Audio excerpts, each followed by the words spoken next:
Olá, está no ar mais um programa Saúde Ativa e eu quero saber como está o seu projeto fitness em 2018. Já está se alimentando melhor? Já se matriculou na academia? Ou está praticando algum esporte ao ar livre, como uma caminhada ou uma corrida? Eu quero te lembrar que você não estaria fazendo nada disso por padrão estético ou por seguir uma modinha momentânea, mas sim por sua saúde, por seu bem-estar, por você. Por isso, mexa-se! Para o programa de hoje, preparamos um conteúdo bem bacana. Veja só, vamos falar com a fonoaudióloga Maria Tereza sobre autismo e as dificuldades geradas. No quadro Comer Bem, vamos ensinar uma receita de sorvete fit. Que tal? Uma delícia, não é? E no quadro Onco Legal, Rafaela Macedo conversa com o procurador Pedro Dias sobre direito à saúde no Brasil. Está imperdível.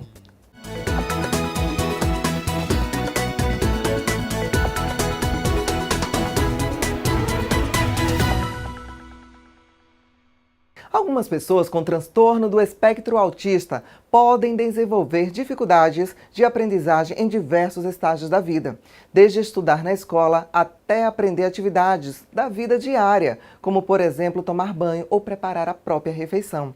Algumas poderão levar uma vida relativamente normal, enquanto outras poderão precisar de apoio especializado ao longo de toda a vida.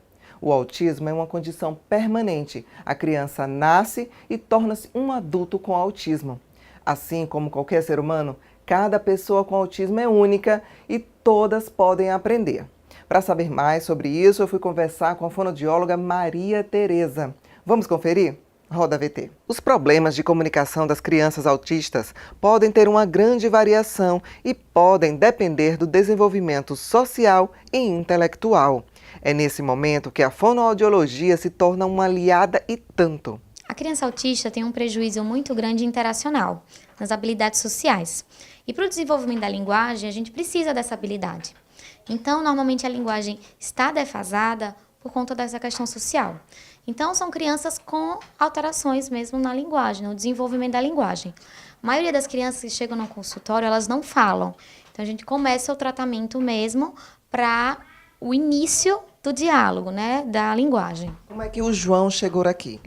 Ele chegou aqui emitindo apenas palavras, né? Ele se comunicava bem, mas só com a emissão de palavras. Ele não tinha uma estruturação de frase tão elaborada. Então, a gente primeiramente fez o trabalho de estruturação morfossintática, que é incluir elementos para a construção de frases. Em seguida, a gente começou a trabalhar o diálogo, né? Então, essa sustentação da troca dialógica com o outro.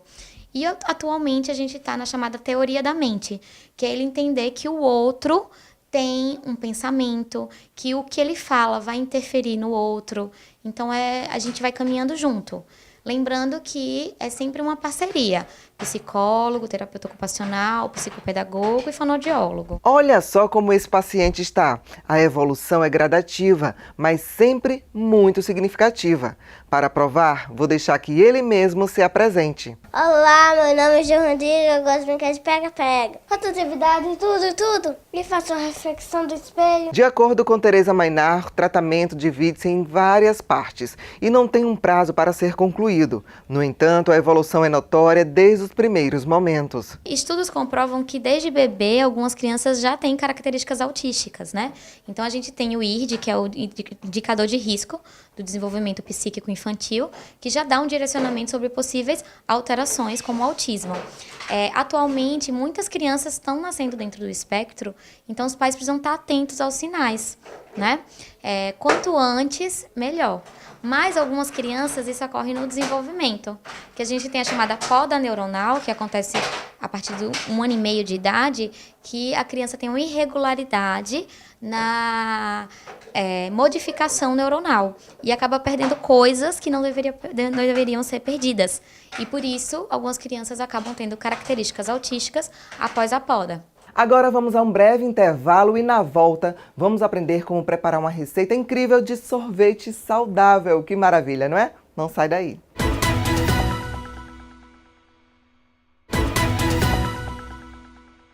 Estamos de volta com Saúde Ativa aqui na tela da sua TV Câmara Aracaju. E antes de irmos ao quadro Comer Bem, eu quero te lembrar que você pode acompanhar todo o trabalho desenvolvido pelo vereador que você elegeu através do portal da Câmara. Anota aí o endereço www.aracaju.se.leg.br.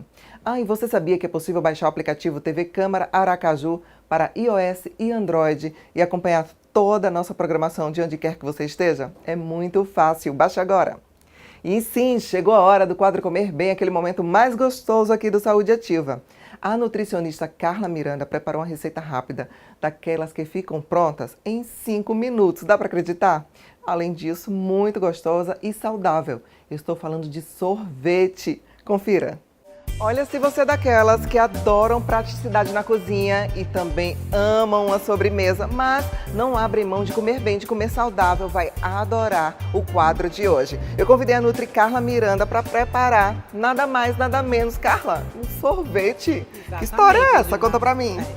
Nós vamos fazer um sorvete, né, que a base dele é a banana. A banana dá muito cremosidade, né, principalmente quando ela é congelada. Ela já tá congelada aqui, ó, gente. Tá bem gelada, Tá né? bem geladinha.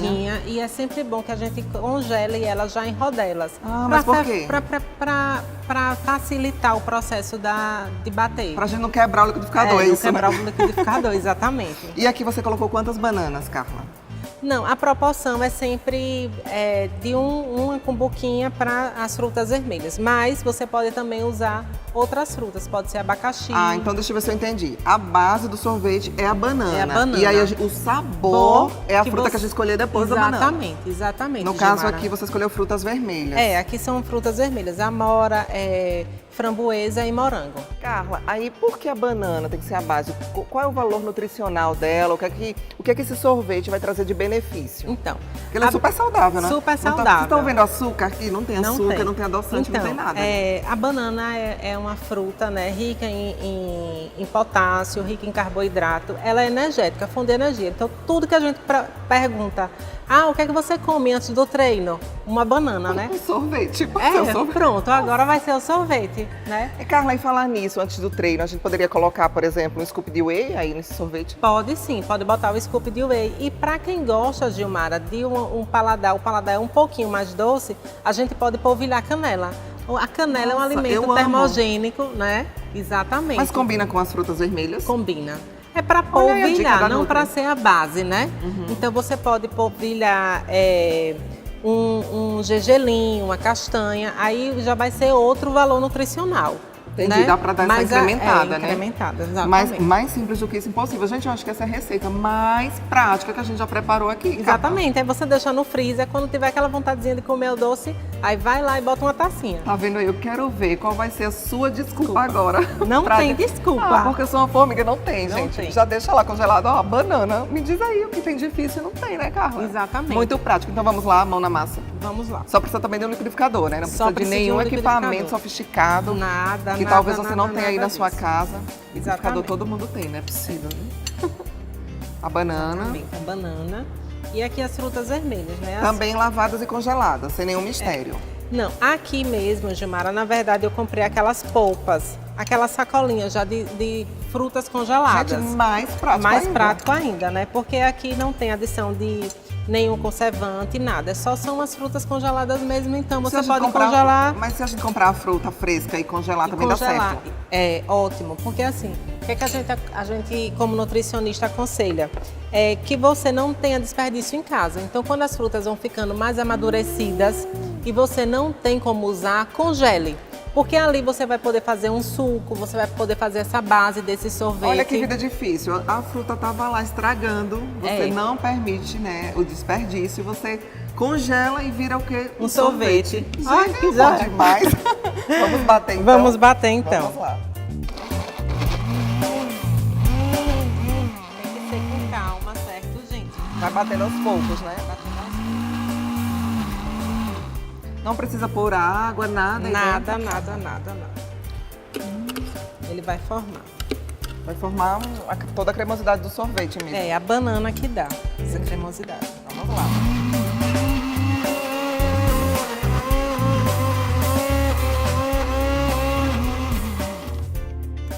Para um pouquinho, ela mistura as frutas, porque tende a espalhar para as bordas do liquidificador, né, do copo. Exatamente. Quem gosta pode deixar, Gilmara, um pedaço das frutas, né? Ah, que fica delícia também, é. Essa Aquele preparação... sorvete de abacaxi. Exatamente. Você come Essa lá cheio de preparação açúcar. você também pode fazer para as crianças que estão de férias ainda, botar em formato de picolés e as Olha. crianças vão amar, né? Que bacana, e se deixar os pedacinhos da fruta também, né? Maravilha.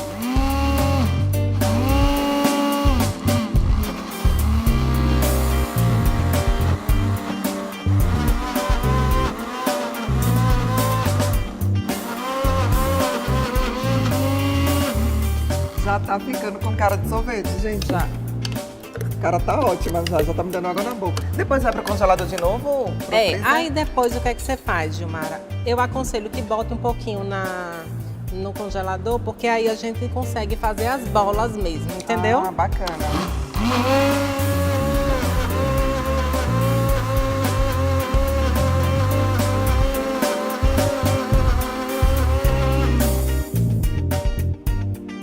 Se for para pré-treino, nesse momento já coloca o scoop de whey aí. Já coloca o scoop já de whey, come, né? Aí você já toma. Aí agora a gente vai tirar, certo? A textura já tá linda, maravilhosa, ó. Olha como fica a textura. A textura e o Fica visual também, uma né? textura de um açaí. Aí você põe no congelador, certo? E depois você pode fazer as bolas certinho. E ele fica com aquela textura do sorvete mesmo. Com aquela, olha, Nossa. tá vendo? Como fica cremoso. Gente, não tem desculpa de não comer saudável hoje em dia, né, Não, Carla? não Um pouquinho tem. só de criatividade na Exatamente. cozinha. E outra, o que acontece, Gilmara? As frutas são fontes de fibra, né? Então as fibras elas melhoram muito o trânsito intestinal. Então é uma ótima sacada. Você vai colocar agora o quê, Carla? A canela. Agora eu vou polvilhar um pouquinho de canela, porque é um alimento aliado ao emagrecimento, certo? Ou seja, E que a gente adora, né? Exatamente. E você vai me dar a nota agora dessa maravilha, super refrescante. Ai, gente, que missão difícil agora, Carla. É. Sofrida essa minha vida, agora eu vou fazer esse esforço gigante de provar. Ó, a textura tá linda, o visual, cor, a né? cor, já dá água na boca só de olhar. Vamos lá. E aí, Gilmara? Gente, eu vou ali parar e vou tomar todo. Maravilhoso, Carla. Maravilhoso, né? Maravilhoso. E a canela quase não sobressai o sabor. É verdade. Apesar que eu amo muito canela, mas ela quase não Na sobressai. verdade, eu acho que a canela ela acentua um pouquinho a acidez do morango, das frutas vermelhas, né? Verdade. Tá maravilhoso. Olha, eu vou deixar vocês agora, porque eu vou ter que tomar todo, né? Vou fazer esse grande esforço. Carla, muito obrigada. Você já está convidada para vir novamente, porque olha, gente, receita mais prática do que essa não existe. É e verdade. deliciosa, né? Porque o sorvete todo mundo ama. Então, olha, temos um encontro marcado semana que vem. Até lá. Obrigada.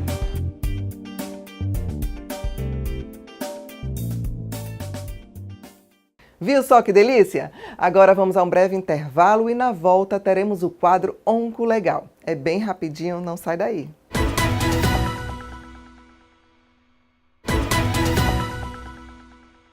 Voltamos com o nosso Saúde Ativa e olha só, manda sugestões e críticas pra gente. O que você está achando aqui do Saúde Ativa? Envia tudo para o nosso e-mail, anota aí, produçãotvcâmara@cmaju.se.gov.br.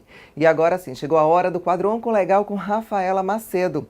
Hoje, Rafa conversa com o procurador do Estado, Dr. Pedro Dias, sobre direito à saúde no Brasil. Tá muito interessante. É com você, Rafaela.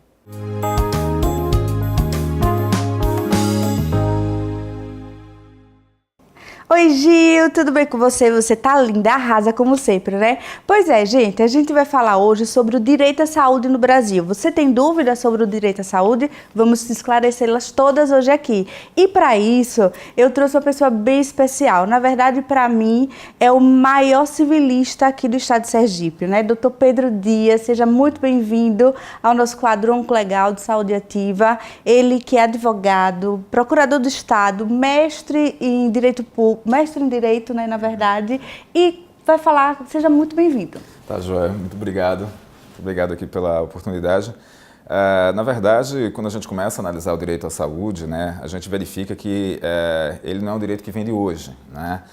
Essa discussão sobre a população ter direito à saúde, isso já vem desde o século XVII, do século XVIII, e às vezes tem alguns autores que indicam que ela vem desde a época da Grécia Antiga, né? Na verdade, ela ganhou corpo mesmo com a Revolução Industrial, quando os governos chegaram à conclusão que era interessante tratar da saúde da população. Por quê? Porque o operário passaria a ter um rendimento maior naquelas fábricas, diante daquelas jornadas de 12, 14, 16 horas diárias de trabalho.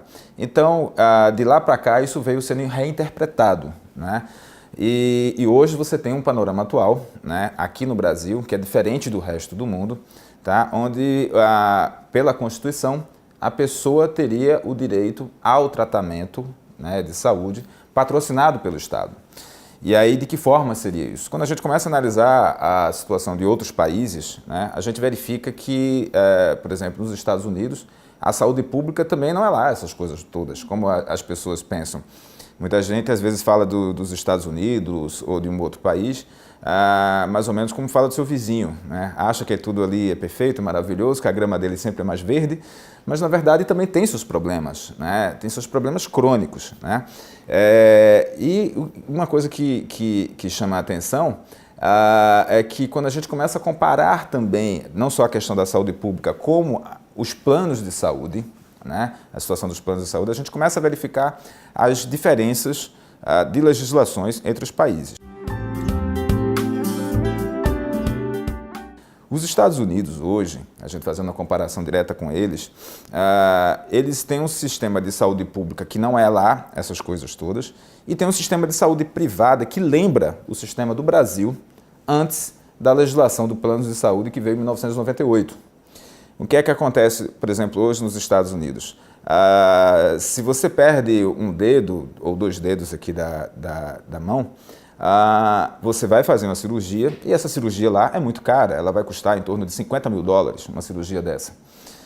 E os planos de saúde, eles lá nos Estados Unidos, eles contratam médicos, né, que são os chamados killers. Eles são especialistas em dizer que aquilo ali seria uma doença pré-existente, né? Exatamente porque toda vez que o plano de saúde começa a gastar muito com uma pessoa, o médico dá um laudo, né? Ele faz um laudo lá nos Estados Unidos e diz que aquilo ali era doença pré-existente ou que aquilo ali não estaria sendo coberto pelo plano de saúde. E o médico lá ele ganha um percentual. E se o tratamento custaria $50 mil, ele ganha um percentual em cima daquilo que ele economizou para o plano de saúde. Esse é o sistema americano. E aí muita gente fala politicamente dizendo, o Brasil tem que regulamentar o lobby, né? Se a gente for observar, Noam Chomsky, um dos filósofos americanos, ele diz que quando os Estados Unidos fez isso, muitas das situações vividas pela população que mais precisa piorou muito. Por quê? Porque com a regulamentação do lobby, eles passaram a patrocinar abertamente os congressistas e passaram a ter bancadas firmes, né, que trabalhavam coesas. E uma das bancadas era exatamente dos planos de saúde. Então, os Estados Unidos hoje deram vários passos atrás com relação a esse sistema dos planos de saúde, porque virou puro comércio. Era o sistema que existia no Brasil até 1998, quando veio a lei dos planos de saúde, e que se acabou com essa história de doença pré-existente, né? Eu tenho um problema de coração, né? Então eu fiz um plano de saúde. Quando é que eu passo a ter direito a ter tratamento de coração? Com a lei do plano de saúde, a partir de 18 meses, né, que você firmou o plano, todas as doenças pré-existentes estariam cobertas, né? Lá nos Estados Unidos, não. Se você tem a doença pré-existente, era como o sistema brasileiro até então vigia. Então, na verdade, o plano de saúde, você podia ter 10, 15, 20 anos de plano de saúde, você não seria coberto. Essa lei, estão tentando fazer ela voltar ao Brasil, através do lobby dos planos de saúde que existe hoje no país. Então, se a gente for verificar, eles estão querendo fazer uma espécie de um plano básico de cobertura. E esse plano básico de cobertura vai ser um plano muito mais reduzido e que, na verdade, todas as operadoras de plano de saúde vão ter a tendência a migrar e praticamente só vender esse plano básico, porque sabendo que vai se vender o plano que está na lei dos planos de saúde, ela teria que cobrir todo o tratamento, né? E aí a gente começa a verificar que quando a gente começa a comparar o sistema brasileiro com o sistema de fora, não é essa coisa de dizer, tudo lá fora é melhor. Não é. Plano de saúde, a legislação no Brasil é muito superior à dos Estados Unidos. E quando a gente começa a analisar a saúde pública, aí não tem nem comparação. O sistema brasileiro é muito superior ao sistema americano. Basta dizer que, por exemplo, se eu preciso de um medicamento, eu posso acionar a justiça hoje no Brasil e a justiça, tradicionalmente, concede o medicamento que a pessoa está pedindo, né? Uma das questões que nós, procuradores do Estado, argumentamos é, às vezes, o médico passa aquele remédio, mas tinha uma série de remédios anteriores que ele deveria ter cumprido o protocolo. Ou seja, você começa com um remédio mais simples, né, para tratar aquela doença, que é o mais barato, e aí você vai aumentando a complexidade a depender da resposta do paciente. Tem médico que já passa direto o mais caro, né? E aí esse é um dos questionamentos que a gente faz. Por que não passou o inicial daquele tratamento, né? Ele teria que ter uma justificativa toda. Então isso tudo às vezes termina indo para a perícia, que termina atrasando o processo. Quando a gente começa a analisar as decisões judiciais que tratam do fornecimento de medicamentos ou tratamentos de saúde por parte do Estado, a gente começa a verificar um fenômeno interessante. O que é que acontece? Quem sabe, tradicionalmente, que tem o direito ao medicamento, àquela cirurgia necessária, que às vezes o SUS não faz, porque ele vai entrar com ação na justiça para o Estado pagar uma cirurgia que o SUS não faz. Quem sabe que tem esse direito, tradicionalmente, é a classe média. A classe menos favorecida não tem acesso, ou se sabe que tem, acha que é muito difícil, né, obter essa decisão judicial e termina não acionando a Defensoria Pública, que seria o órgão para onde essas pessoas teriam que ir, tanto a Defensoria Pública estadual quanto a federal. E aí o que é que acontece? Por vezes, a classe média ingressa e aí ela começa a buscar os recursos do Sistema Único de Saúde para si, afastando novamente as classes menos favorecidas do acesso a esses recursos. Basta dizer que o ministro Luiz Roberto Barroso tem um artigo que ele tratou há alguns anos atrás sobre o sistema de decisões judiciais no estado do Rio de Janeiro, que o ministro Barroso é do Rio de Janeiro. E ele disse o seguinte, que em uma cidade do interior de São Paulo, um único paciente acionou a justiça para obrigar o município do interior de São Paulo a fornecer um determinado medicamento. E por conta dessa decisão, aquele paciente passou a ter 54% do orçamento do município de saúde. Né? E aí, como é que fica o resto da população? Né? Quando a gente começa a analisar isso, a nossa Constituição Federal ela diz que todos têm direito à saúde, ela não colocou limites. E aí a gente, querendo ou não, aí a gente faz uma reinterpretação. Que é uma característica, aí eu já digo que é uma coisa positiva do sistema americano, do sistema constitucional americano, onde você teve, ao longo de 200 anos, 27 emendas constitucionais. Agora, por que os Estados Unidos é tão difícil, né, de ter emenda constitucional? Em 200 anos, só 27 emendas, é porque lá você tem que ter um quórum de 2/3 dos deputados e senadores, muito parecido com o sistema aqui do Brasil, mas você tem que ter 4/5 dos estados ratificando a emenda. Então é uma dificuldade imensa nos Estados Unidos você ter uma emenda constitucional. Por isso que em 200 anos só teve 27, né? Que as pessoas ficam dizendo, lá tem pouca emenda e tal. Não é porque é mais difícil você fazer emenda constitucional assim. E aí o que é que eles fazem? Eles ficam toda hora reinterpretando a Constituição. E é mais ou menos isso que está chegando a hora do Brasil. Porque imagine vocês, se por um acaso o Silvio Santos, um dos magnatas do Brasil, precisar fazer uma cirurgia de apendicite, né? E aí ele move uma ação contra o Estado de São Paulo, para o Estado de São Paulo bancar a cirurgia dele, né? No caso não entraria no SUS, ele entraria para que fosse bancado no Sírio-Libanês, né? Arguindo as suas dificuldades, etc. e tal. Então, até que ponto é um direito de todo cidadão brasileiro ter acesso gratuito à saúde pública bancada por impostos, né? Porque, afinal de contas, os recursos públicos, eles não nascem árvores. E já foi o tempo em que o Brasil poderia editar livremente dinheiro na Casa da Moeda. Eu me lembro que, em 1900 antigamente, até o governo de José Sarney, né? Toda vez que você precisar de mais dinheiro no Brasil, precisa de 1 bilhão de reais, não tem onde eu tirar, roda na Casa da Moeda. Isso gerava uma inflação gigantesca, né? E o resultado disso é que a gente sabe que tudo que se fazia naquela época no Brasil para se combater a inflação não dava certo. Então a gente não pode mais imprimir papel na medida que precisa na Casa da Moeda. A gente tem que gerenciar os recursos que chegam através dos impostos. E aí a gente trata de uma situação interessante. Existem dois analistas econômicos, e também da parte jurídica do direito, o Steven Levitt e o Carl Sunstein, onde eles começam a analisar exatamente essa situação em que você tem um direito fundamental que está colocado na Constituição, que é o direito fundamental à saúde, mas esse direito fundamental precisa de dinheiro, precisa de recursos para poder ser operado. Então, se ele precisa de recursos para ser operado, então ele não pode ser considerado absoluto. Então, a gente tem que começar a interpretar esse direito da população a ter acesso, não de uma forma absoluta, ou seja, de qualquer pessoa irrestritamente teria direito. Mas a gente tem que começar a perceber de que forma esse dinheiro da saúde pública seria gasto de forma mais eficiente. Seria irrestritamente ou seria, em primeiro lugar, focando aquela população menos favorecida, né? É uma discussão que hoje a gente também enfrenta no judiciário brasileiro, está em discussão do Supremo Tribunal Federal isso, né? Se vai ser reinterpretada a Constituição Federal para dizer que a população que teria direito seria aquela população menos favorecida ou se seria de todo e qualquer brasileiro. É porque quando a gente interpreta, né, o artigo 196 fala exatamente isso, direito à saúde, ponto final. Então ele não norteia, é um direito à saúde como integral, né? E aí cabe toda essa discussão. Gente, uma aula, né? Pois é, esse é Dr. Pedro Dias. Ainda tem uma questão bem interessante que o ministro Barroso toca nesse artigo, que ele diz o seguinte, que o Brasil está fazendo uma forma de gasto público ineficiente com a medicação.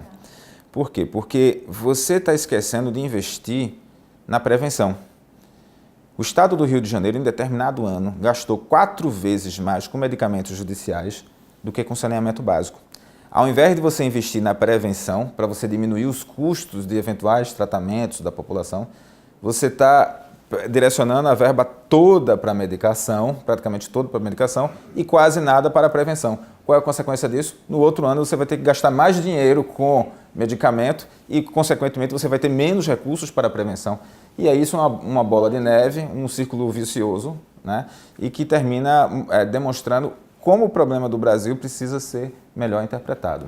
Verdade, e a gente percebe também que a justiça tem bons olhos, então ela percebe toda essa problemática e tem muito bons olhos para o direito à saúde. Então eu nunca vi, por exemplo, ninguém judicializar e perder, né? Não vejo. A não ser, a gente conversou um pouco sobre isso quando... A não ser naquelas situações em que o tratamento é absolutamente experimental e não tem você não tem uma regulamentação. Teve uma discussão muito grande agora no Brasil sobre a politicagem que estava se fazendo com o experimento da USP, né, com a pílula do câncer, em que não se tinha nenhuma comprovação de que aquela pílula efetivamente combatia o câncer, né, e diversas pessoas entravam com ação na justiça e a USP não é laboratório para comercial, a USP é um laboratório experimental. Então, várias pessoas estavam entrando com ação na justiça para obter essa medicação, com a esperança de que aquela medicação fosse combater o câncer, mas só que não tinha nenhuma prova, né? E aí, na verdade, você estava obrigando a USP a gastar o seu dinheiro, tirar dinheiro de outras pesquisas para estar fornecendo essa medicação, que não tinha nenhuma comprovação e que hoje tem vários estudos demonstrando que ela não tem nenhuma eficácia no combate ao câncer. Inclusive, as pessoas que estão tomando, segundo a pesquisa que saiu na Folha de São Paulo, elas estão incorrendo em risco, porque elas estão deixando a medicação real, a efetiva, a comprovada, para tomar a medicação que não tem nenhuma forma de comprovação científica, né? E uma outra ação também que a gente terminou ganhando aqui no Estado, né, foi porque o cidadão era de Paulo Afonso. E aí ele entrou com ação contra o Estado de Sergipe para que o Estado de Sergipe fornecesse a saúde pública para ele. E a gente descobriu que ele era de Paulo Afonso, informou, e aí o Tribunal de Justiça de Sergipe disse: se você é de Paulo Afonso, vá buscar na Bahia né, o seu tratamento. Porque, afinal de contas, Sergipe, Sergipe é o menor estado da federação, mas é muito grande de coração, né? O nosso USE, tradicionalmente, ele atende não só sergipano, ele atende todo mundo praticamente no entorno da Bahia, né, da nossa fronteira com a Bahia, nossos limites, e dos limites com Alagoas. Por quê? Porque o melhor hospital público, querendo ou não, para essa população termina sendo o USE. Que ele é melhor do que o Hospital Público de Salvador e melhor do que o Hospital Público de Maceió. Então eles terminam tudo vindo para cá. E é o grande problema que a gente tem no nosso hospital, que eu digo isso que eu já vi, eu já frequentei o USE para ver como é que estava a situação. Não é que ele é um hospital, assim, tecnicamente ruim. Ele tem médicos bons, ele tem profissionais em quantidade, ele tem aparelhos que às vezes nem a iniciativa privada tem. Por quê? Porque na medicina você tem equipamentos que não rendem dinheiro para o hospital. São equipamentos caros que não rendem. Então o hospital não compra, o hospital particular não compra. Quem compra é o público. Então aquele exame, muitas vezes, você só vai ter no USE. Né? Você não vai ter na iniciativa privada. E aí o problema dele é que ele é portas abertas. Então, quando chega o final de semana, você tem os hospitais particulares e o USE. Quando chega o limite máximo de capacidade do hospital particular, ele fecha a porta, ele diz, aqui não atendo mais ninguém. O USE não pode fazer isso. E aí o problema do USE é superlotação. É uma demanda grande que não é só de sergipano, é de sergipano, baiano e alagoano que vem para cá para fazer os seus tratamentos. Verdade. Gente, fantástico, né, não? Vocês têm dúvida que a gente vai trazer o Dr. Pedro aqui muitas vezes durante todo esse ano. Dr. Pedro, o senhor já está convidado para abrilhantar nosso programa todo ano 2018, tá bom? Muito gente, obrigado. muito obrigada pela participação. Adorei, né? Muito esclarecedor. E o tema saúde, né? Tem muita discussão pela frente, então já está super convidada a voltar mais vezes, porque a gente vai alongar muito a nossa discussão, tá? Tá, Joia, muito obrigado pelo convite. Oh, pois é, gente, então a gente encerra por aqui e eu quero fazer uma proposta para você. Se você quer contar a sua história aqui no programa, entre em contato com a gente através das nossas redes sociais, que quem sabe você não pode estar aqui comigo para contar a sua história de superação com relação à saúde e também para propor temas. Gil, segue com você, amor. Beijo.